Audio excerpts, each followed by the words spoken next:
Nous abordons notre deuxième partie de soirée dédiée au débat d'idées. Son thème, je parle de la première table ronde qui va avoir lieu. Son thème, c'est jeunes diplômés, qui êtes-vous? Et pour compléter effectivement les intervenants, on ne va pas rester tous les deux, Anthony. J'appelle Herminie Metzger, directrice d'unité au sein de Tractebel, Thierry Déot, directeur général de Meridiam, et Charles Azé, adjoint à la sous-direction aménagement durable au ministère de la Transition écologique et acteur de Pont Alumni, notamment avec le Forum des métiers engagés. Prenez un micro, installez-vous pour traiter de ce sujet. Jeunes diplômés, qui êtes-vous?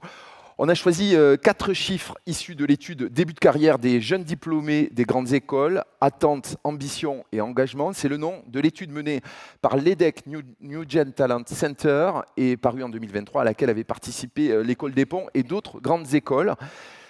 On plonge tout de suite dans le sujet. Le premier chiffre que vous avez retenu de cette étude nous parle des objectifs professionnels des jeunes diplômés.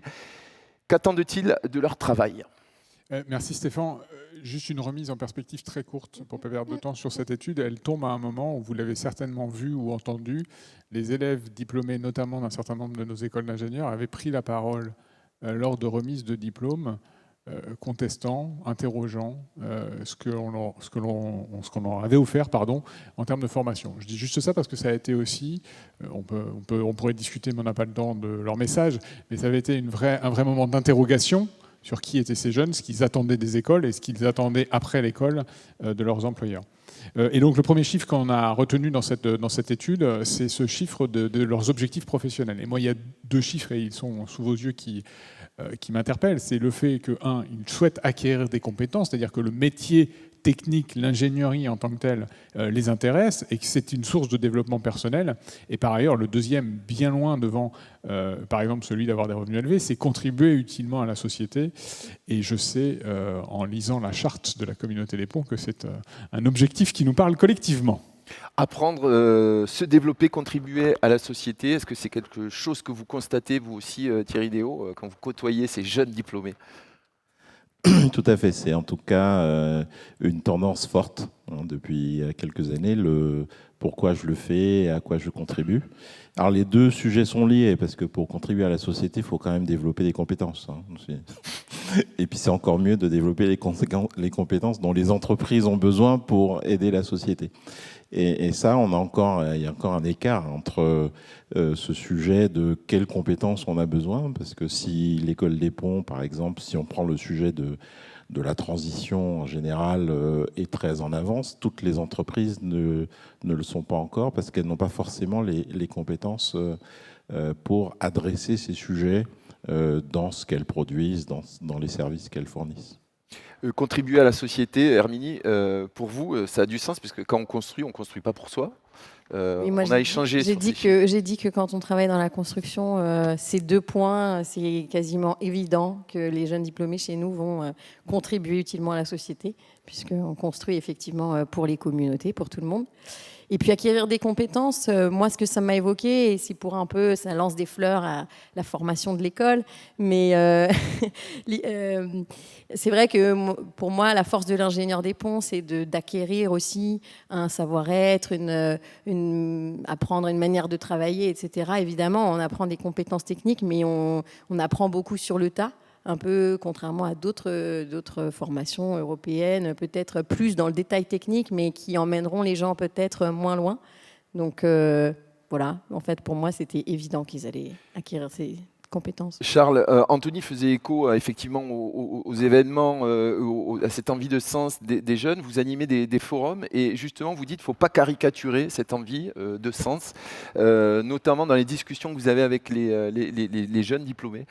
Oui, tout à fait. Alors chaque année, puis avec parmi les nombreux événements, des références photographiques à la soirée des métiers de la transition qu'on organise avec les élèves. C'est une initiative de l'association Développons depuis 3 ans et avec le groupe Transition écologique, mais plus largement sponsorisé cette année par Pont Alumni. Il y a une soirée à l'école, avec l'autorisation de l'école, entre des élèves qui viennent rencontrer des alumni issus de différents secteurs de la transition au sens très large. Et je trouve ce résultat très significatif. On voit les deux pieds finalement, la compétence et l'utilité sociale. Et c'est vraiment... Enfin, je vois au fur et à mesure de cette expérience l'envie de ces jeunes qui viennent. Alors, ils ne sont pas encore jeunes diplômés, mais en devenir. Mais déjà, on a des représentants de toutes les formations, beaucoup de deuxième année. Donc, vraiment un polyèdre de ce que peut être la formation des ponts, et avec une envie de contribuer. Voilà, donc on retrouve vraiment les deux pieds du sondage dans ces soirées-là. Avec effectivement, généralement, un peu plus de conscience, de maturité, c'est ça, sur les sujets que leurs aînés. Enfin, ça vous surprend à chaque fois? Moi, je suis, oui, très marqué. Déjà, ils ont des parcours assez singuliers chacun. Voilà, maintenant, enfin, des projets de double diplôme où ils font des modules dans d'autres écoles parisiennes en parallèle. Donc, des parcours très pointus et avec une envie de venir écouter, donc acquérir. Une envie de venir écouter on peut dire des parrains ou des marraines de promos antérieurs sur le marché du travail. Pas du tout l'image, en effet, qu'on pourrait avoir de jeunes zadistes avec leur sac à dos. Ils viennent avec un sac à dos, mais c'est celui de leurs compétences, en disant comment je peux me rendre utile, comme on le voit dans ce sondage. Un deuxième chiffre, Anthony, celui qui nous parle du statut d'emploi idéal que les jeunes diplômés souhaitent avoir à court et moyen terme. Oui, ce deuxième chiffre, je le trouve intéressant parce que c'est pas forcément celui que l'on a spontanément en tête si on y pense sans avoir les stats. 85% des jeunes des jeunes diplômés qui ont été interrogés trouvent le statut salarié comme un statut idéal, ce qui veut dire que ce sentiment de faire équipe, peut-être de protection du statut salarié, reste très majoritairement plébiscité. Une stat qui n'apparaît pas là sur le slide, c'est que 8% seulement, et en même temps c'est un chiffre en croissance, demande entre guillemets le statut d'auto-entrepreneur, d'entrepreneur. Mais en même temps, ce statut de salarié, il va en miroir de ce qu'il y a à la gauche dans le slide, à savoir plus de flexibilité et un peu plus d'autonomie. Et je pense qu'il y a deux sous-jacents que ça interroge pour les employeurs sur cette flexibilité et cette autonomie. C'est même si on n'est pas entrepreneur, start-upper, on a envie d'être acteur de son entreprise et donc d'avoir cette capacité à s'exprimer, à exprimer son autonomie dans l'entreprise, y compris quand on est salarié et surtout quand on est diplômé de nos grandes écoles. Et puis la flexibilité, il faut voir quand même que les jeunes qui ont interrogé là, c'est des jeunes qui ont pris plein fouet le Covid pendant leur scolarité, c'est des jeunes qui ont appris au collège et au lycée l'état de la planète, et donc ils ont aussi une forme d'attente sur l'équilibre entre la vie personnelle et la vie professionnelle. Enfin, ça ne les distingue pas spécifiquement, on est tous dans cette situation-là, mais eux le font remarquer particulièrement. Charles, votre réaction à cette recherche de cadre et de liberté à la fois? On est dans un monde, y compris technique, de plus en plus fluide, où il faut pouvoir jouer sur les compétences. Et aussi, on l'a vu avec les élèves récompensés à l'instant, le besoin aussi de se réaliser de manière extra-professionnelle. Et c'est une force aussi, un élément de résilience pour eux, à la fois dans leur formation, puis après dans leur vie pro, d'avoir plusieurs cordes à leur arc. Et vous me disiez en préparant justement cet échange qu'ils n'ont pas envie de ronronner malgré tout, même s'ils veulent de la stabilité, les étudiants, ils veulent aussi pouvoir panacher leur parcours pour savoir vraiment où ils vont. Oui, dans la prise de questions, et puis quand on fait des soirées, c'est l'occasion aussi d'échanger des CV. Dans la recherche de stage, il y a une vraie volonté, en effet, de prendre du risque, de tenter pour trouver sa voie. Oui, tout à fait. Herminie, cette liberté, elle fait résonner quoi d'autre ? Oui, moi, en fait, j'ai aussi vu la sécurité dans le côté salarié, sécurité et puis liberté, flexibilité.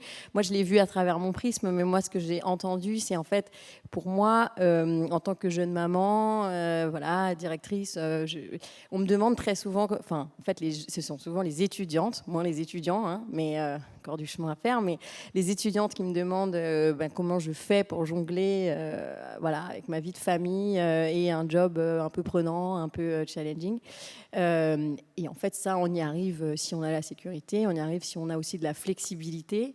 Et en fait, pour moi, on l'a dit, ils sont très attachés à l'équilibre entre leur vie privée et leur vie pro. Donc ça va avec.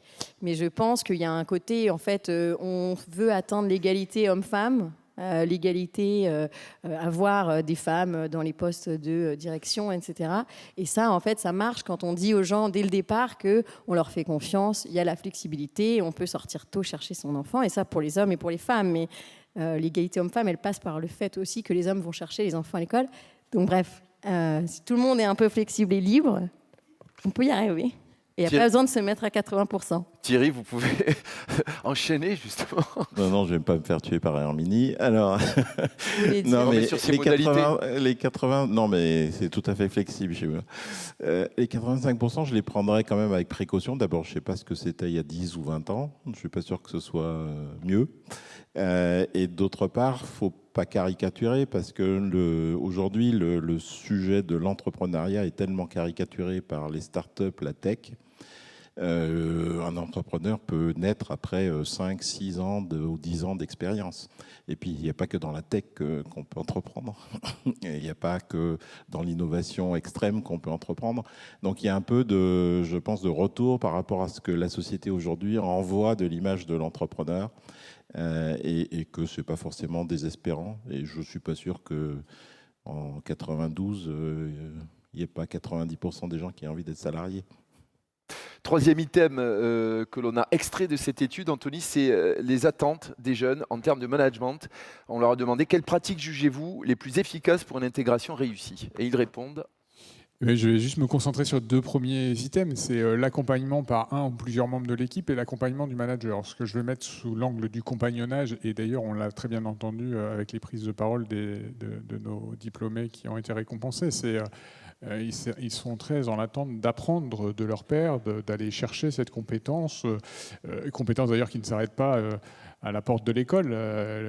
Ils ont cette envie d'apprendre, ils l'emmènent avec eux dans l'entreprise, elle est importante. Et donc il y a une forme d'exigence vis-à-vis des gens qui sont amenés à les encadrer. Alors, pour rebondir sur ce que disait Thierry à l'instant, je pense que ce n'est pas nouveau non plus, cette exigence vis-à-vis de ces pairs plus âgés qui nous encadrent, mais peut-être ça casse une image trop simpliste de jeunes qui seraient très détachés de l'environnement professionnel dans lequel ils sont amenés à évoluer. Au contraire, ils sont très attentifs et très demandeurs. Thierry, votre réaction ? Oui, et puis le contraste entre les deux reflète le fait qu'il y a une vraie difficulté pour les managers d'être des vrais mentors. En fait, quand on est le chef, la transmission est souvent plus compliquée. Donc les jeunes, ils ont compris que c'est mieux le travail en groupe, que finalement la transmission par du mentorat détaché finalement de la performance. Parce que le manager, il y a toujours un lien quelque part avec la performance, est plus facile. Mais c'est une vraie difficulté des entreprises aujourd'hui de former les managers pour qu'ils deviennent aussi des mentors et qu'ils sachent un peu détacher les deux choses. Et ce travail de groupe, vous le soulignez aussi, Charles, parce que vous dites que finalement, dans ces métiers pluridisciplinaires, on doit s'appuyer sur toutes les compétences. Oui, tout à fait. La transition, elle est plurielle et et moi je le vois dans les élèves qui viennent à l'événement chaque année, l'attention au-delà finalement des techniques traditionnelles, mais aussi aux questions du vivant, etc. Donc on voit la complexité de la transition qui est pluridisciplinaire, pluridisciplinarité qu'on retrouve dans le parcours des élèves, mais qui convient bien aussi à ce besoin de travail d'équipe, quoi. Et ce management, vous le disiez, Herminie, doit reposer sur la confiance. Oui, mais attendez, en fait, il y a un truc que ça m'a évoqué, qu'on n'avait pas dit à la préparation. Vous avez le droit, Herminie. Aussi, dans ce qu'a dit Thierry. Et c'est vrai que moi, je comprends très bien que les jeunes, ce qu'ils cherchent, c'est des mentors, des gens qui les accompagnent et tout. Je le vois et je l'ai ressenti et tout.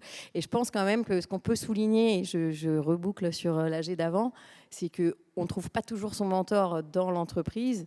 Et si on ne le trouve pas, on peut le trouver dans la communauté des ponts. Bravo, merci. Petite pirouette. Merci, Herminie. Allez, on finit cette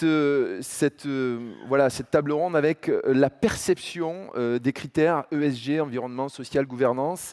On a demandé aux jeunes diplômés de classer, de prioriser ces 3 transformations. Et ce qu'il ressort, Anthony, c'est... Mais c'est l'impact environnemental, en fait. Je pense que je n'ai pas besoin de commenter le slide. Tout est dit sur les 3 chiffres. Alors, il faut bien prendre conscience que la question qu'il aurait posée, c'est de classer les 3. Donc, impact environnemental... Si on doit prioriser, voilà, l'un des 3 critères. Majoritairement, mais les 3 sont importants, bien entendu. Non, et puis vous les avez entendus juste avant. Alors, 2, c'est pas la loi des grands nombres, j'en ai conscience, mais les 2 mettent au cœur de leur discours ces enjeux environnementaux. Donc, une autre stade dans la même étude parle de la raison d'être des entreprises et comment la raison d'être des entreprises peut être un vrai moteur d'engagement des élèves ou des jeunes diplômés pour aller vers telle ou telle entreprise. Donc je pense que là, mais on le sait, il y a une vraie question qui est posée à chaque employeur de la manière dont il présente ses missions et l'impact de ses missions, la manière dont il organise sa gouvernance, la manière dont il organise son collectif sur les enjeux d'inclusion et de diversité, et que nos jeunes diplômés ont passé l'étape du greenwashing, on ne la refait plus, quoi. Donc il faut être crédible et venir avec des preuves. Mais c'était une question que j'allais poser pour retourner justement à la lecture de ce schéma. Est-ce que ça veut dire que la diversité, l'équité apparaissent comme acquis pour cette jeune population, Thierry? Non, c'est qu'ils ont simplement un accent plus fort sur l'environnement. La difficulté qu'on a chez Meridiam, c'est de leur faire comprendre que les 3 sont des variables liées et que l'équilibre entre les 3 est à trouver et qu'on ne peut pas agir que sur l'environnement parce que tout est lié et qu'à la fin, finalement, on tourne en boucle. Mais ça, c'est quand ils deviennent plus évolués. Charles? Oui, tout à fait. Moi, par rapport à l'expérience des 3 soirées, des 3 dernières années, c'est clair que, à mon avis aussi, les jeunes s'expriment là où ils pensent avoir de l'impact. Et étant jeune diplômé ou grand élève, par rapport à la sphère de compétences des ponts en particulier, parce que là c'était une étude avec plusieurs écoles, mais je pense que ce ressenti il est fort parce que justement avec le bagage technique avec lequel ils repartent de l'école, ils ont l'impression que c'est là où c'est les premières pierres qu'ils vont pouvoir casser, quoi. Donc moi, ça ne m'étonne pas et je rejoins Thierry, je pense qu'avec l'expérience et la maturité, le camembert sûrement s'équilibre avec l'âge. Herminie, le mot de la fin. Wow. Mais moi, je ne suis pas complètement d'accord sur ce que tu as dit parce que je pense que tout ce qui est diversité... Non, mais tout ce qui est diversité, équité, je pense qu'ils ont quand même, c'est quand même un peu acquis pour eux. Enfin, ils ont beaucoup évolué par rapport à même ma génération très ancienne. Mais je sais pas, j'ai l'impression que pour eux c'est acquis aussi parce que le fait d'accepter la diversité, c'est très personnel et ils ont, je pense, l'impression que ils ont qu'à être tolérants et c'est bon, quoi. Alors que l'impact environnemental, t'as beau avoir envie, c'est plus compliqué, quoi, d'avoir un vrai impact. Donc c'est pour ça, je pense qu'il l'inclusion économique n'est pas automatique. C'est pas parce qu'on est tolérant que l'inclusion économique. Et voilà, c'est dans le camembert d'en bas, il y a plus que aimez-vous les uns les autres parce que vous êtes différents. Il y a de l'inclusion économique, il y a de l'inclusion à plusieurs niveaux. Donc c'est là aussi ils apprennent à comprendre que c'est pas juste être tolérant avec son voisin. Et sur l'impact environnemental, juste, moi je voulais dire, je trouve magnifique en fait de voir à quel point c'est important pour eux. Ce matin encore, on avait des étudiants, c'était pas les ponts, c'était le PFL, aller au bureau, on leur a fait une présentation. Les seules questions qu'ils posent à la fin d'une présentation, c'est uniquement sur l'environnement. Et on sent que c'est ça qui les motive, qui les anime. Et ça nous remet, nous, toujours en question. Voilà, ça nous, même si on fait que ça, en fait, de faire de l'éco-conception et tout, bah, ça nous challenge là-dessus. Merci à tous les 4 pour cette petite photographie. Merci.